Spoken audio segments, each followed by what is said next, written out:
शांति बनाए रखें, शांति। आदरणीय जनरल साहब स्वाभिमान के पत्ते आदरणीय बच्चन साहब आदरणीय जनरल साहब से आग्रह करेगा कि आप इस विशाल जनसभा को संबोधित करें। आप लोग स्वागत करें।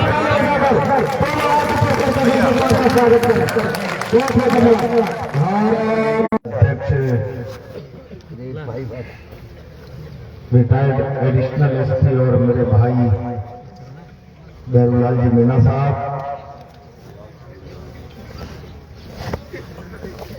रिटायर्ड चीफ सेक्रेटरी आदरणीय टीकाराम जी, पुणे से आए हुए सभी भाई और बहनों, भाषण चल रहे थे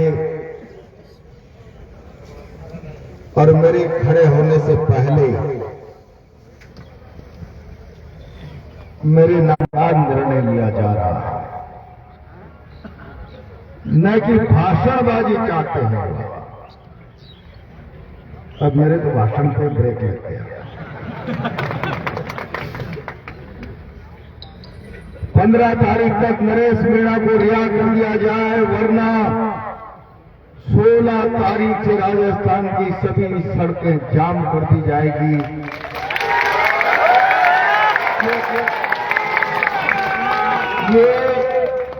ये इस पर्ची में लिखा है, जो मंच का काम भी नीचे वालों ने कर दिया। अब निर्णय करके आपने सुना दिया। मुझे पता है 11 बजे से लोग आप यहां बैठे हैं, मैं लंबा भाषण नहीं करूंगा। मैं जब गाड़ी से नीचे उतरा था तो उतरते ही इनकलाब जिंदाबाद, और जब मंच पर आया तो पीछे भी इनकलाब जिंदाबाद लिखा हुआ है, जो आपको दिख रहा होगा।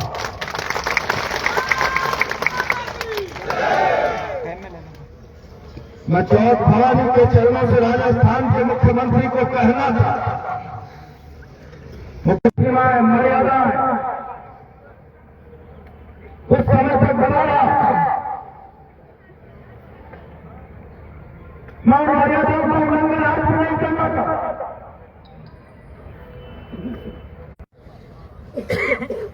तिरंगी राज की याद दिला रहा,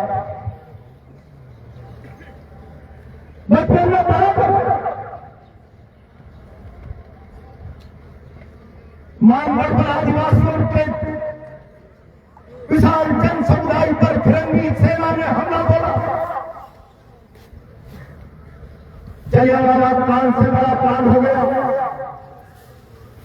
मेरठ के गांव पर फिरंगी ने हमला बोला, बार मारकर गोलियों से काले कुएं भर दिए गए।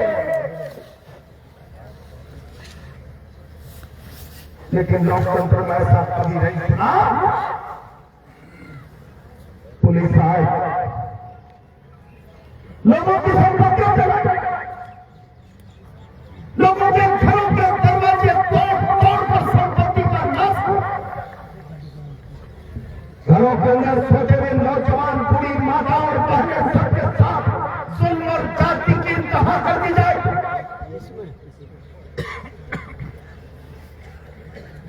मुख्यमंत्री जी,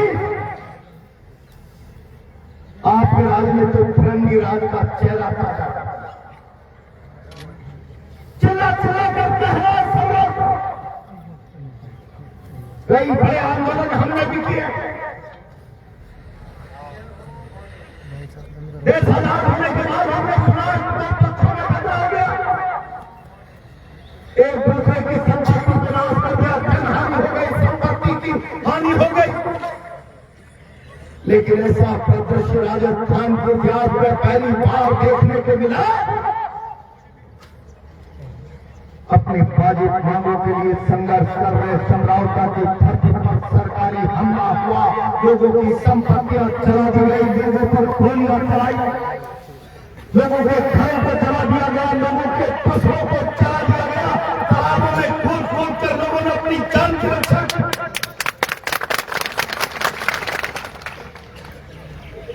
इतनी बड़ी घटना राजस्थान की धरती पर घटा और राजस्थान का राजनीतिक जगत मौन धारण करके बैठ जाए, मुझे बहुत तकलीफ है। मैं आज चौथ के दरवाजा में उपस्थित लोगों से कहना चाहता हूं, महावीरों, ये सभा साधारण सभा नहीं। जब जब दमन के आगे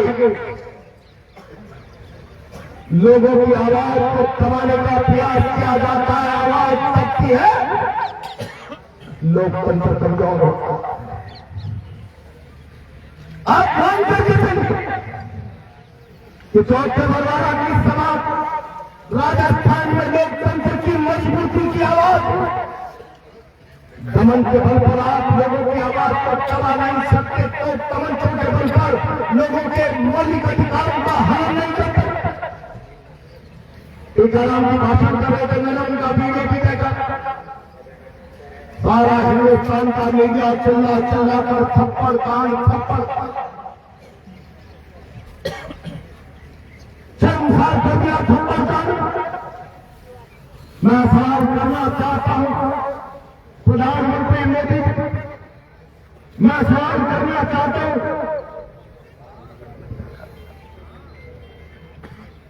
राजस्थान के मुख्यमंत्री, प्रधानमंत्री जी, मुख्यमंत्री जी, सम्राट का नाम कर रहा था, हमारे साथ अन्याय हुआ है, हमें 15 किलोमीटर की जगह 85 किलोमीटर के फासले पर खंड में हिस्सा बना दिया गया है। संस्कृति से मतदान का अनिवार्य संवैधानिक संशोधन नहीं कर देती, तब तक आप किसी के वोटिंग से बहिष्कार के अधिकार को बंदूकों की और लाठों की ताकत के आधार पर करके नहीं कर सकते, उसको समाप्त नहीं कर सकते। पलाजी गुंजल जिंदाबाद, पलाजी गुंजल जिंदाबाद, नरेश मीणा जिंदाबाद, नरेश मीणा जिंदाबाद। सत्ता और पुलिस की ताकत के दम पर संग्रामता के न्यायोचित मांगों के लिए जो लड़ाई हो रही थी, मतदान के बहिष्कार के अधिकार का हनन करने का प्रयास किया। कहते हैं क्रिया की प्रक्रिया होने स्वाभाविक है। क्या करना चाहता? चुनाव के समय शासन प्रशासन आचार संहिता का हिस्सा होता है। कलेक्टर किसी को मतदान के लिए प्रेरित नहीं कर सकता। जबरदस्ती मतदान का अधिकार कलेक्टर के पास नहीं। मैं आज देश के मीडिया के माध्यम से प्रधानमंत्री जी और मुख्यमंत्री जी से सवाल करना चाहता हूं, लोगों की न्यायोचित मांग पर प्रहार करके कलेक्टर प्रमुख और एसडीएम हरियाणा ने किस प्रकार जबरदस्ती मतदान का हिस्सा लोगों को बनाने के लिए आदर्श आचार संहिता का उल्लंघन किया। क्या आपने 15 दिन से अधिक का समय बीत गया, 1 महीना होने वाला है। मुख्यमंत्री जी, समरावता के 60-70 आसपास के गांव के बच्चे जेल में बैठे हैं। अपराधी एसडीएम के खिलाफ आप क्या कार्रवाई कर रहे हैं? आज चौथ का बरवाड़ा इस बात का सवाल करता है। मैं बहुत लंबा चौड़ा भाषण नहीं करना चाहता, लेकिन कल प्रधानमंत्री जी आ रहे हैं। आप इज्जत और सम्मान के देश और समाज के भावों का व्यापार नहीं करते हो तो बताओ। एक पेड़ मां के नाम, लाडली बहन और लाडकी बहन। प्रधानमंत्री जी, कल बता के जाना, ये चित्रा लाडकी बहन जिसको चिल्लत दी है आपकी जन सरकार ने, उसके बारे में आप क्या कहना चाहते हो? कहते जाना, एक पेड़ मांगे नाम, मां के सच्चे उपासक है तो बता के जाना। हमें समरावता की मां अपने बेटों के साथ न्याय और इंसाफ की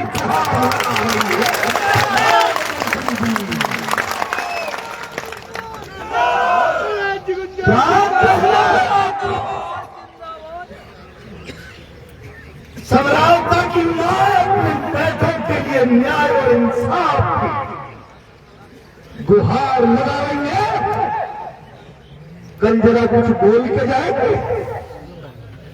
या आपके मुख्यमंत्री से कुछ पवित्र श्रद्धा और सम्मान के भाव का व्यापार देश में करना छोड़ो। एक पेड़ मां के नाम, लाडकी बहन, लाडली बहन, ये राजनीतिक रोजी रोटियां सेकने का हथियार कम से कम मां बहन के प्रति श्रद्धा और सम्मान और आस्था के विषय को मत बनाओ। देश के अपराधी बन जाओगे, देश के अपराधी बन जाओगे। और इसलिए मैं आज कह रहा हूं, क्या कह रहा हूं, कहने को मेरे पास बहुत, लेकिन मित्रों मैं इतना कहना चाहता हूं, आपने आवाज उठाई और ये आवाज सारा बने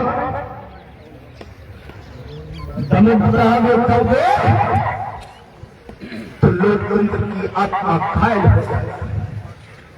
तो तमंचों के आगे घुटने टेक दिए पुलिस बल के भय से भयभ्रांत होकर घरों में छुप गए तो भारत का लोकतंत्र घुटने टेक देगा।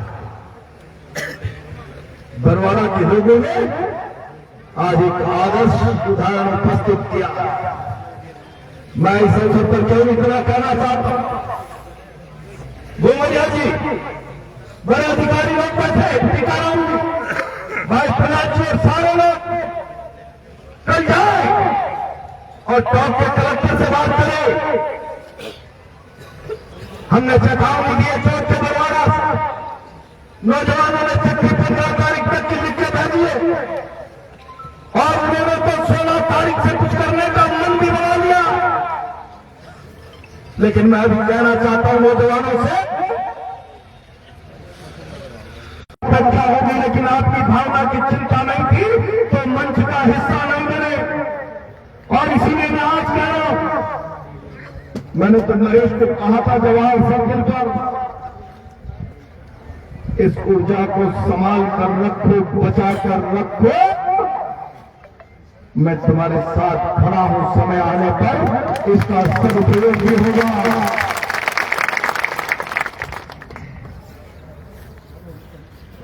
लेकिन नरेश ने जरा ऊर्जा का इस्तेमाल जल्दी कर लिया।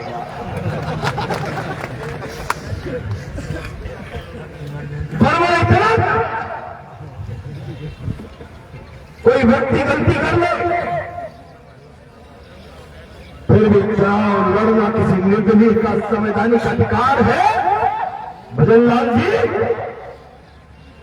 आप तो तमंचों के बल से उसके अधिकार की हत्या नहीं कर सकते। पर्ची सरकार होश में आओ। हमने कल राइजिंग राजस्थान, जरा राइजिंग राजस्थान का असली चेहरा देखना चाहते हो तो केंद्र की अपनी टीम को प्रधानमंत्री जी समझौता में भेज दो। अभी आपके राइजिंग राजस्थान का चेहरा किसी बहन की पीठ पर, किसी की बाह पर, किसी के पेट पर। राजस्थान की जनभावना का सम्मान करो। अनियंत्रित ब्यूरोक्रेसी जो जनादेश का, जनता के भाव का, जनता के मन का, समझौता के भाव का दमन पूर्वक, अत्याचार पूर्वक, ताकत से, शक्ति से दमन कर रही है, उस पर न्याय करें। और अगर प्रधानमंत्री न्याय नहीं करते, कल कुछ बोलते नहीं है, मुख्यमंत्री कुछ बोलते नहीं है, संभागीय आयुक्त तो वही लिखेगा जो पहले मुख्यमंत्री बोलेगा।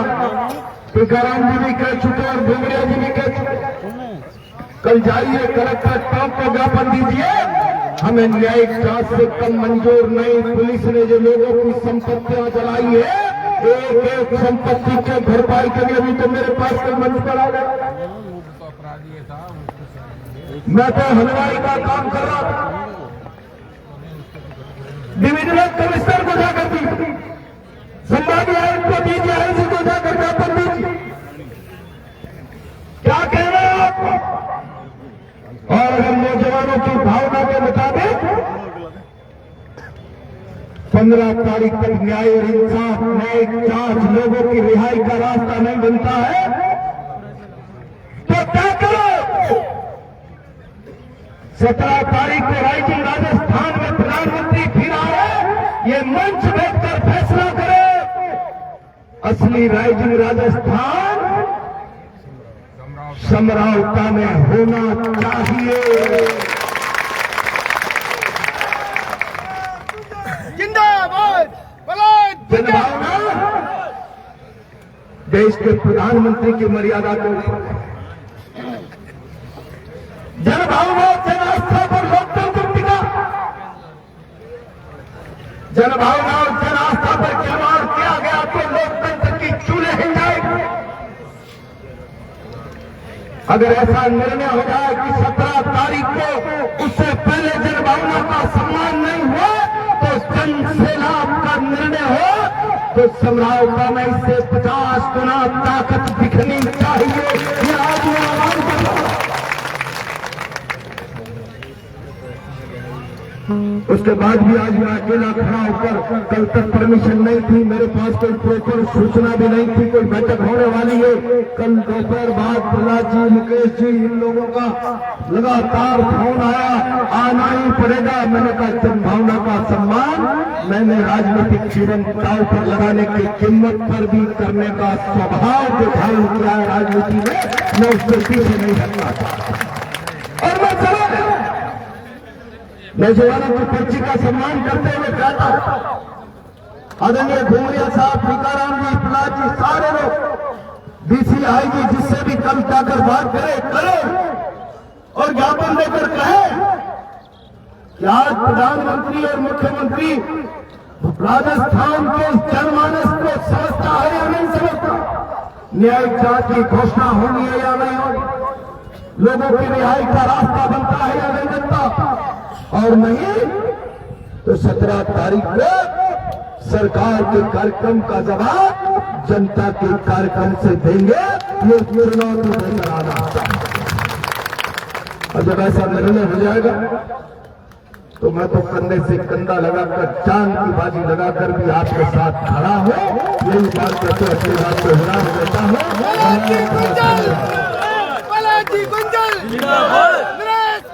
जिंदाबाद,